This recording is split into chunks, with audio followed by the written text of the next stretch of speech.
Students, आज मैं आपको जनरल ऑर्गेनिक केमिस्ट्री के कुछ इम्पॉर्टेंट टॉपिक पढ़ाऊंगा और जनरल ऑर्गेनिक केमिस्ट्री में आज मैं आपको क्वांटिटेटिव और क्वालिटेटिव एनालिसिस के बारे में बताऊंगा।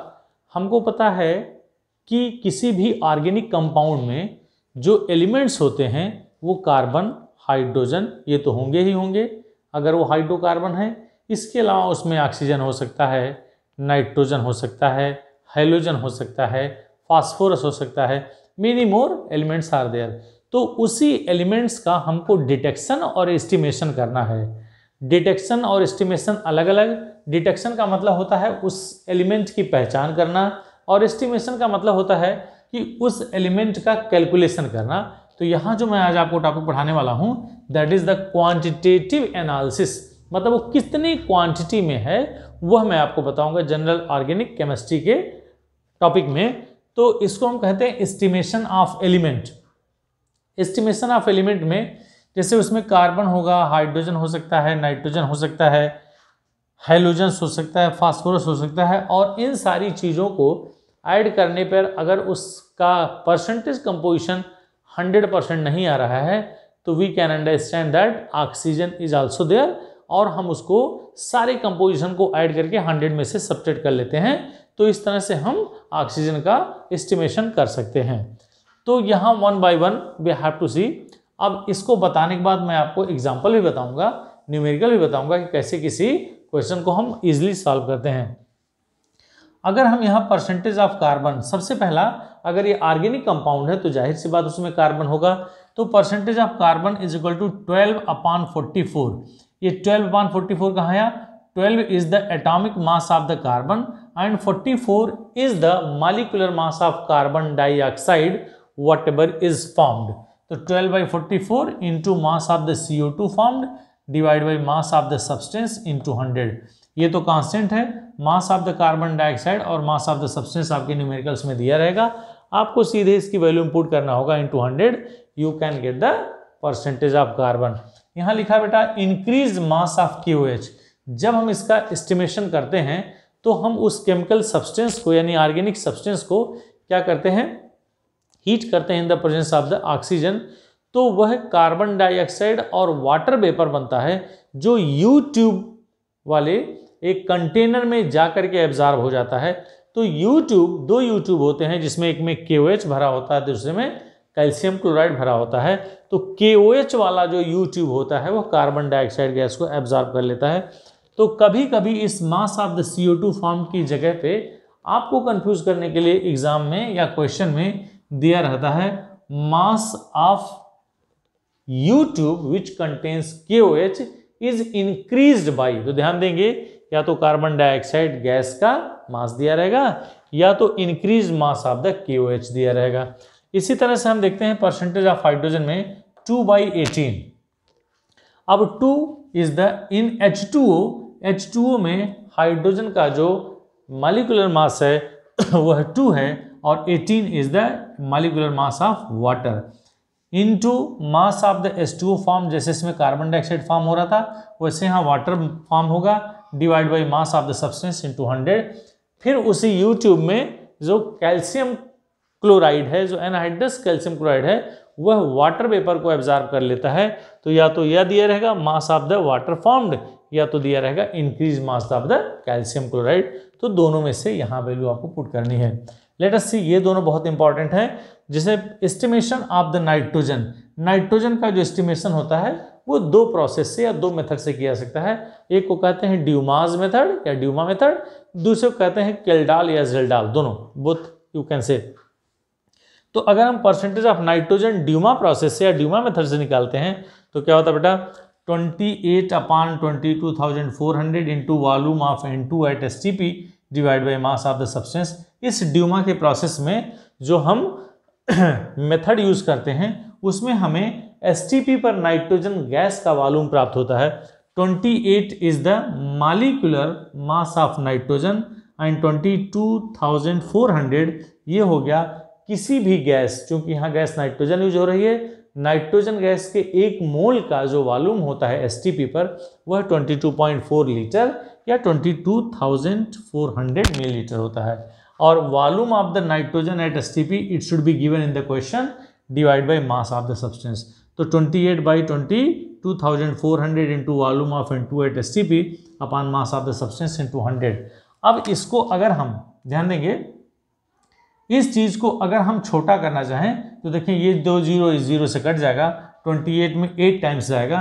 तो यहाँ मैं लिखूँ इसको, अगर शॉर्ट फॉर्म में लिखें तो 1/8 into volume of N2 at STP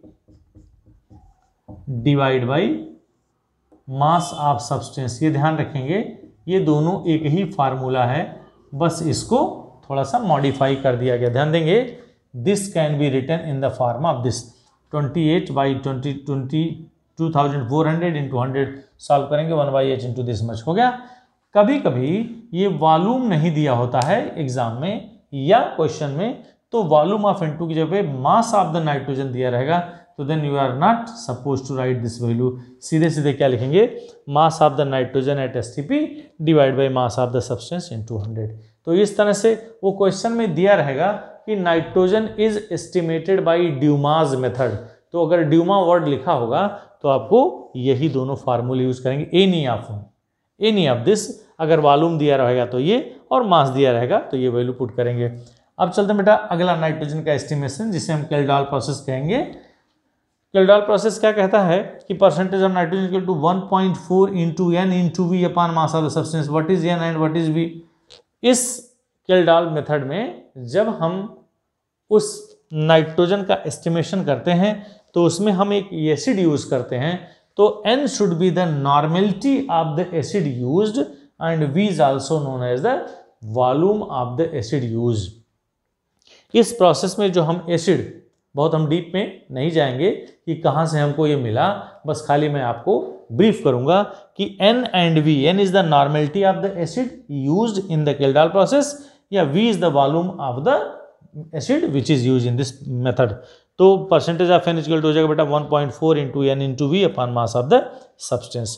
इसके बाद मैं आपको बताऊंगा परसेंटेज ऑफ द हाइलोजेंस, जिसे क्लोरीन, ब्रोमीन और आयोडीन, या परसेंटेज ऑफ फास्फोरस। तो आगे चलते हैं कि कैसे परसेंटेज ऑफ हाइलोजन और परसेंटेज ऑफ फास्फोरस को हम कैसे हम इसका एस्टिमेशन कर सकते हैं। तो आइए देखते हैं परसेंटेज ऑफ हाइलोजन। देखते हैं percentage of chlorine is equal to 35.5 upon 143.5 into mass of the AgCl formed upon mass of the substance into 100। अभी मैं आपको बताया था कि ये जो हेलोजेंस का एस्टिमेशन होता है वो केरियस प्रोसेस से होता है, केरियस ट्यूब होता है, जिसमें सब्सटेंस को फ्यूमिंग नाइट्रिक एसिड और few amount of the silver nitrate के साथ जब गर्म करते हैं तो इसमें जो प्रेसिपिटेट मिलता है वो सिल्वर हैलाइड के फॉर्म में मिलता है। सिल्वर, अगर क्लोरीन है उसमें तो सिल्वर क्लोराइड, ब्रोमीन है उसमें तो सिल्वर ब्रोमाइड मिलता है, और आयोडीन अगर है तो सिल्वर आयोडाइड मिलता है। तो हम कैसे इसका एस्टिमेशन करेंगे? Percentage of chlorine equal to 35.5 upon this much 143.5। ये 35.5 is the atomic mass of the chlorine और 143.5 is the atomic molecular mass of the AgCl। ये ध्यान रखेंगे, AgCl, Ag का एटॉमिक मास 108 होता है और Cl का 35.5 विच इज इक्वल टू 143.5। तो mass of AgCl formed upon mass of the substance into 100, इससे परसेंटेज निकलेगा। अगर उसमें ब्रोमीन है तो ब्रोमीन का जो एटॉमिक मास होता है बेटा 80 और AgBr का जो मॉलिक्यूलर मास होगा 188 into mass of the silver bromide formed divide by mass of the substance into 100। अगर वो आयोडीन है उसमें तो percentage of iodine equal to 127 divide by 235। 127 is the atomic mass of the AgI और AgI का molecular mass 235 होगा, तो mass of the AgI form divide by mass of the substance into 100। इसी क्रम में अगर हमको फास्फोरस का एस्टिमेशन करना है तो फास्फोरस का भी एस्टिमेशन केरियस ट्यूब के द्वारा, यानी केरियस मेथड के द्वारा होगा। 62/222। इसमें जो सब्सटेंस हमको फॉर्म मिलेगा केरियस ट्यूब में after the reaction, that is known as the magnesium pyrophosphate Mg2P2O7। तो ये 62 इट इज द 2 फास्फोरस है बेटा, एक फास्फोरस का एटॉमिक मास 31, तो 2 फास्फोरस से 62 हो गया, और Mg2P2O7 का मॉलिक्यूलर मास 222 हो गया। तो mass of Mg2P2O7 form divide by mass of the substance into 100। आपको कुछ नहीं करना है, बस आपको फार्मूला ही याद रखना है। किसी भी एलिमेंट के एस्टिमेशन के लिए, और अगर आपको फार्मूला याद है तो आप किसी का भी एस्टिमेशन कर सकते हैं। किसी भी एलिमेंट, चाहे वो कार्बन हो, हाइड्रोजन हो, नाइट्रोजन हो, हाइड्रोजन हो, फास्फोरस हो, इतनी सारी चीज़ों की वैल्यू आप फाइंड करेंगे। अगर आपको ऑक्सीजन का निकालना है, जैसा मैं आपको बता दिया हूँ कि ऑक्सीजन के निकालने के लिए कोई प्रोसेस नहीं है। Percentage of oxygen is equal to 100 minus all the percentage. ध्यान देंगे, अगर सबों का परसेंटेज ऐड करने पर 100 नहीं आता है तो it means it also contain oxygen atom, जिसका परसेंटेज हम सारे परसेंटेज को जोड़ करके 100 में से सेपरेट करके फाइंड आउट कर लेंगे। तो इस तरह से हम किसी भी एलिमेंट का एस्टिमेशन कर सकते हैं। परसेंटेज ऑफ सल्फर को भी हम केरियस मेथड से फाइंड करते हैं। 32/233 means 233 is the molecular mass of the barium sulphate whatever is formed in the reaction. तो mass of the barium sulphate formed by mass of the substance into 100। तो इस तरह से sulphur का भी हम एस्टिमेशन कर सकते हैं। अब आइए देखते हैं how to solve the numericals based on the estimation of elements.